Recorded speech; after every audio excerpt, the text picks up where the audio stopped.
ನಮಸ್ತೆ, ಮಮ್ಮಾಸ್ ಅಭಿರುಚಿ ಚಾನಲ್ಗೆ ಎಲ್ರಿಗೂ ಸ್ವಾಗತ. ನನ್ನ ಚಾನಲ್ನ ಇನ್ನೂ ಸಬ್ಸ್ಕ್ರೈಬ್ ಮಾಡ್ಕೊಳ್ದೇನೆ ನೋಡ್ತಾ ಇದ್ದರೆ ದಯವಿಟ್ಟು ಸಬ್ಸ್ಕ್ರೈಬ್ ಮಾಡ್ಕೊಳ್ಳಿ.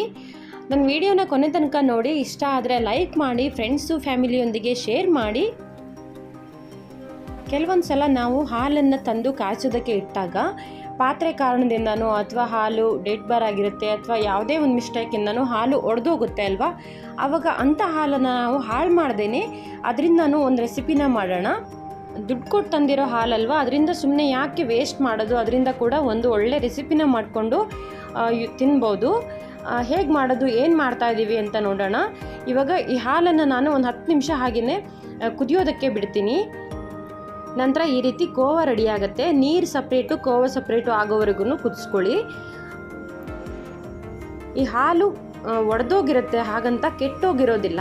ಇದನ್ನು ಕೂಡ ಆರಾಮಾಗಿ ನಾವು ಉಪಯೋಗಿಸ್ಕೊಳ್ಬೋದು. ಆದರೆ ಹಾಲಿನ ರೀತಿಯಲ್ಲಿ ಡೈರೆಕ್ಟಾಗಿ ಉಪಯೋಗಿಸ್ಕೊಳ್ಳೋದಕ್ಕೆ ಆಗೋದಿಲ್ಲ. ಇವಾಗ ನಾವು ಕೋವಾನ ಸಪ್ರೇಟ್ ಮಾಡ್ಕೊಳ್ಳೋಣ. ಈ ರೀತಿ ಕಾಟನ್ ಬಟ್ಟೆನ ಕಟ್ಬಿಟ್ಟು ನೀಟಾಗಿ ಸೋಸ್ಕೊಳ್ತಾ ಇದ್ದೀನಿ. ನೋಡಿ, ಈ ರೀತಿ ಕೋವಾ ರೆಡಿ ಆಯಿತು. ಇವಾಗ ಕಲರ್ಗೋಸ್ಕರ ನಾನಿಲ್ಲಿ ಸ್ವಲ್ಪ ಕೇಸರಿ ದಳನ ತಗೊಂಡು ಬಿಸಿ ಹಾಲಲ್ಲಿ ನೆನೆಸಿಡ್ತೀನಿ. ನಾವಿಷ್ಟು ರೆಡಿ ಮಾಡ್ಕೊಳ್ಳೋ ಹೊತ್ತಿಗೆ ಇದು ಚೆನ್ನಾಗಿ ಕಲರ್ ಬಿಟ್ಟಿರುತ್ತೆ. ಒಂದು ಸ್ವಲ್ಪ ಹೊತ್ತು ನೆನೆಸಿಟ್ರೆ ಸಾಕು. ನಂತರ ಒಲೆ ಮೇಲೆ ಬಾಣಲಿನ ಇಟ್ಟು ಅದಕ್ಕೆ 1 ಸ್ಪೂನಷ್ಟು ತುಪ್ಪನ ಹಾಕ್ಕೊಂಡು ಒಂದು ಅರ್ಧ ಬೌಲಷ್ಟು ಚಿರೋಟಿ ರವೆನ ಯೂಸ್ ಮಾಡ್ತಾಯಿದ್ದೀನಿ. ಇಲ್ಲಿ ಒಂದು ಅರ್ಧ ಬೌಲಷ್ಟು ಚಿರೋಟಿ ರವೆನ ಹಾಕ್ಕೊಳ್ಳೋಣ. ಫಸ್ಟು ತುಪ್ಪದಲ್ಲಿ ಸ್ವಲ್ಪ ಇದನ್ನ ಮೀಡಿಯಮ್ ಫ್ಲೇಮಲ್ಲಿ ಫ್ರೈ ಮಾಡಿಕೊಂಡು ಆಮೇಲೆ ಇದಕ್ಕೆ ನಾವು ಈಗ ಮಾಡಿಟ್ಕೊಂಡಿದ್ವಲ್ಲ, ಆಲ್ರೆಡಿ ಕೋವಾ ರೆಡಿ ಮಾಡಿ ಇಟ್ಕೊಂಡಿದ್ವಲ್ಲ, ಈ ಕೋವಾನ ಸೇರಿಸ್ಕೊಳ್ಳೋಣ. ಫಸ್ಟು ಈ ಚಿರೋಟಿ ರವೆ ಚೆನ್ನಾಗಿ ಫ್ರೈ ಆಗಬೇಕು. ಆನಂತರ ಇದಕ್ಕೆ ಕೋವಾನ ಸೇರಿಸ್ಕೊಳ್ಳೋಣ. ಕೋವಾ ಕೂಡ ಇಲ್ಲಿ ಅರ್ಧ ಕಪ್ ಅಷ್ಟಿದೆ. ಚಿರೋಟಿ ರವೆ ಮತ್ತು ಕೋವಾನ ಈಕ್ವಲ್ ಪ್ರಮಾಣದಲ್ಲಿ ತಗೊಂಡಿದ್ದೀನಿ. ಕೋವಾ ಈ ರವೆ ಒಟ್ಟಿಗೆ ಚೆನ್ನಾಗಿ ಮಿಕ್ಸ್ ಆಗಿ ಫ್ರೈ ಮಾಡ್ಕೋಬೇಕು. ಕೋವಾದಲ್ಲಿರೋ ನೀರಿನ ಅಂಶ ಎಲ್ಲ ಸಂಪೂರ್ಣವಾಗಿ ಹೋಗೋವರೆಗೂ ನೀಟಾಗಿ ಸಣ್ಣ ಊರಿನಲ್ಲಿ ಫ್ರೈ ಮಾಡ್ಕೊಳ್ಳೋಣ.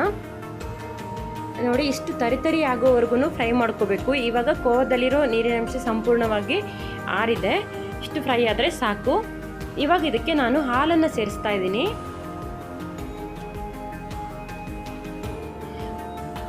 ಒಂದು ಕಪ್ ಅಷ್ಟು ಹಾಲನ್ನು ಸೇರಿಸಿದ್ದೀನಿ. ಕಾಯಿಸಿರೋ ಹಾಲನ್ನು ಸೇರಿಸ್ತಾ ಇದ್ದೀನಿ. ನಂತರ ಇದಕ್ಕೆ ಇನ್ನೊಂದು ಕಪ್ಪಷ್ಟು ನೀರನ್ನು ಹಾಕ್ಕೊಳ್ತಾ ಇದ್ದೀನಿ. ಚೆನ್ನಾಗಿ ಮಿಕ್ಸ್ ಮಾಡಿಬಿಟ್ಟು ಸಣ್ಣ ಊರಿನಲ್ಲಿನೇ ಹಾಗೆಯೇ ಬೇಯೋದಕ್ಕೆ ಬಿಡೋಣ. ರವೆ ಎಲ್ಲ ಚೆನ್ನಾಗಿ ಬೆಂದ್ಕೊಳ್ಬೇಕು.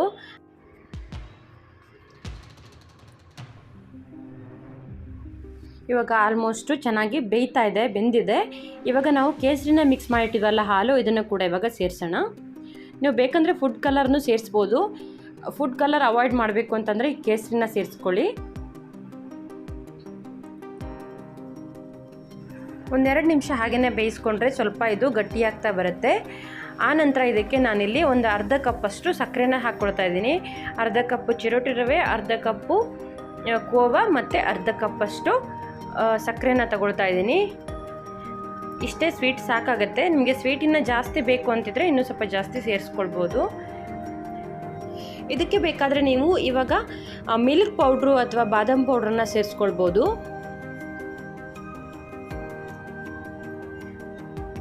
ಇವಾಗ ಇದಕ್ಕೆ 2 ಏಲಕ್ಕಿನ ಸಣ್ಣ ಪುಡಿ ಮಾಡಿ ಹಾಕ್ಕೊಳ್ತಾ ಇದ್ದೀನಿ. ನಂತರ ಹಾಗೆಯೇ ಮೀಡಿಯಮ್ ಫ್ಲೇಮಲ್ಲಿ ಸ್ವಲ್ಪ ಫ್ರೈ ಮಾಡ್ಕೊಳ್ತಾ ಇರಬೇಕು. ಇವಾಗ ಇದಕ್ಕೆ 2 ಸ್ಪೂನಷ್ಟು ತುಪ್ಪನ ಮೇಲಿಂದ ಹಾಕ್ಕೊಳ್ತಾ ಇದ್ದೀನಿ. ನಂತರ ಸ್ವಲ್ಪ ತಳ ಬಿಡೋ ತನಕ ಹಾಗೆಯೇ ತಿರುಗಿಸ್ತಾ ಇರಬೇಕು. ಆನಂತರ ಇದನ್ನು ಕಂಪ್ಲೀಟಾಗಿ ತಳ ಬಿಟ್ಟ ನಂತರ ಇದು ಚೆನ್ನಾಗಿ ರೆಡಿ ಆಗಿದೆ ಅಂತ, ಈ ಸ್ವೀಟು ರೆಡಿ ಆಯಿತು ಅಂತ. ಇವಾಗ ಇದನ್ನು ಒಂದು ಬಟ್ಲಿಗೆ ಸ್ವಲ್ಪ ತುಪ್ಪನ ಸವರ್ಬಿಟ್ಟು ಈ ಬಟ್ಲಿಗೆ ಹಾಕ್ಕೊಂಡು ನಿಮಗೆ ಯಾವ ರೀತಿ ಬೇಕು ಆ ರೀತಿ ಶೇಪಲ್ಲಿ ಕಟ್ ಮಾಡ್ಕೊಳ್ಬೋದು. ಬಟ್ಲಿಗೆ ಹಾಕಿ ಹರಗಿಟ್ಟ ನಂತರ ಒಂದು ಅರ್ಧ ಗಂಟೆ ಹಾಗೆಯೇ ತಣ್ಣಗಾಗ್ಲಿಕ್ಕೆ ಬಿಡಬೇಕು. ಕಂಪ್ಲೀಟಾಗಿ ತಣ್ಣಗಾದ್ಮೇಲೆ ಇದನ್ನು ಹಾಗೆಯೇ ಮಗ್ಚಿಬಿಟ್ಟು ನಮಗೆ ಯಾವ ಶೇಪ್ ಬೇಕೋ ಆ ಶೇಪ್ಗೆ ಕಟ್ ಮಾಡ್ಕೊಳ್ಬೋದು. ನೋಡಿದ್ರಲ್ಲ, ಒಡೆದೋಗಿರೋ ಹಾಲಿಂದ ಹಾಗೆಯೇ ವೇಸ್ಟ್ ಮಾಡ್ದೇನೆ ಅದನ್ನು ಉಪಯೋಗಿಸ್ಕೊಂಡು ಸಿಂಪಲ್ಲಾಗಿ ಕಡಿಮೆ ಇಂಗ್ರೀಡಿಯೆಂಟ್ಸನ್ನು ಬಳಸ್ಕೊಂಡು ಎಷ್ಟು ಸಖತ್ತಾಗಿ ಒಂದು ರೆಸಿಪಿನ ಮಾಡ್ಬೋದು ಅಂತ. ಹಾಗಿದ್ರೆ ಇವತ್ತಿನ ರೆಸಿಪಿ ನಿಮಗೆ ಇಷ್ಟ ಆಯಿತು ಅಂದ್ಕೋತೀನಿ. ಇಷ್ಟ ಆಗಿದರೆ ಒಂದು ಲೈಕ್ ಕೊಡಿ.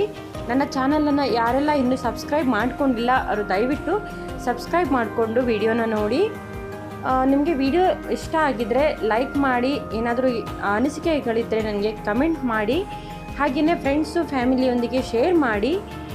ಒಂದೊಳ್ಳೆ ರೆಸಿಪಿಯೊಂದಿಗೆ ಮತ್ತೆ ಬರ್ತೀನಿ. Thank you for watching. Have a nice day.